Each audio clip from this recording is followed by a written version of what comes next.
What's up everybody, welcome to Psyched Media. My name is Steven, and today I'm going to be talking about Dungeons and Dragons. I'm going to be keeping in flow with my previous video, and today I'm going to be talking about Dungeons and Dragons miniatures as well as alternatives that you can use to make your battlefield a little bit more immersive and a little bit more interesting, opposed to possibly if you have a hard time with theater of the mind stuff. I am going to be doing a video on what I think about theater of the mind, which I do love it a lot, but I find for battles or for fight sequences, it is much better to have some physical objects or markers or miniatures, in my opinion, to really mark the map out of where you are, where the monsters are, and things like that, just to help you visualize things in a solid, concrete way. Now, before we dive right in, I just want to give a shout out to a guy I was talking to yesterday after he saw my last video. He runs a website called ramen-empire.com, where he releases really well done artwork, comic strips with the emphasis on Dungeons and Dragons and that fantasy role-playing kind of scene and that kind of style. He also, if you sign up to his Patreon for these comic strips, you get access to a bunch of really awesome, well done paper miniatures that you can then print out and use in your Dungeons and Dragons games. So definitely check that out. Now for the main event, drum roll please. Miniatures.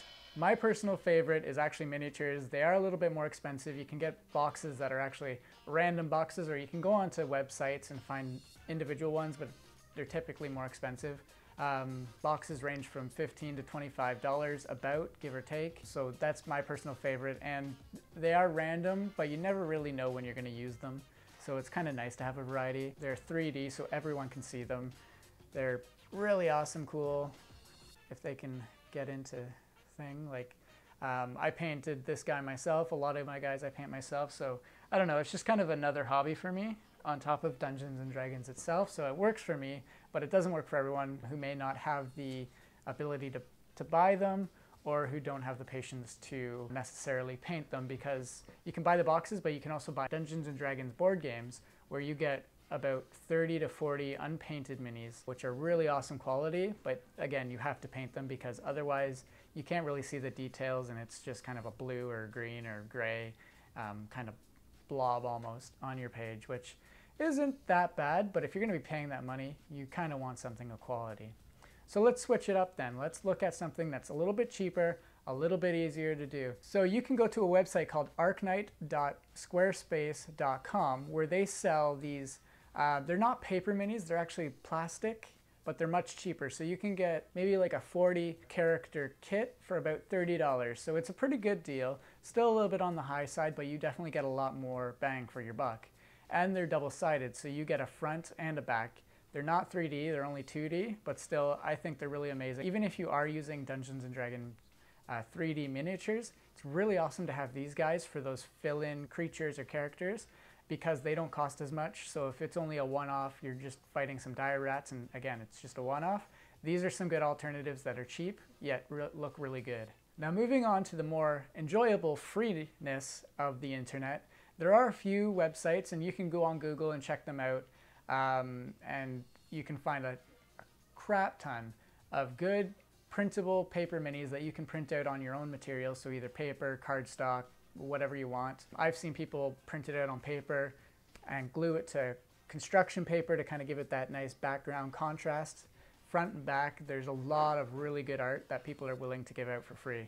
So definitely check stuff like that out. The one that I found that I really enjoyed is called printableheroes.tumblr.com. Again, that's printableheroes.tumblr.com. They release a lot of really cool stuff. They also, just in general, have a lot of great pictures and stuff. So it's a cool little place to hang out and check out some stuff, while also getting some free and awesome miniatures for your game. I'm not sure if they're all free. I noticed that on the Tumblr while I was looking through it, that they had a Patreon, so I'm not sure if there's tiers, if there's some that are free and other ones that you kind of have to sign up to their Patreons. So that's something you can kind of go into deeper research with, and I definitely encourage you to do that, because there's so many good resources out there that I could not cover all of them in an enjoyable short video.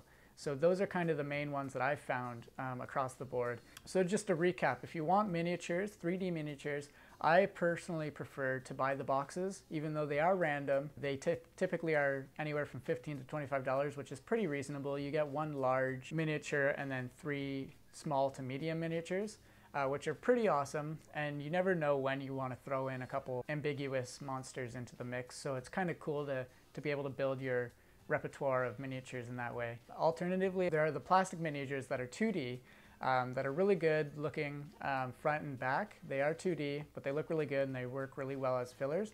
Again, they are a little bit more money at $30 for the lot, but you definitely get a good bang for your buck. And then finally, the coup de grace, the free paper minis. Just go online, search it up, find them, and there's a lot of good stuff up there, so check it out. And if all else fails, honestly, I've seen people use Lego, bottle caps, and wine cork, and so many other things just to visualize the battle map. Dungeons and Dragons is something you have to play with your mind, and the ultimate graphics card, your imagination.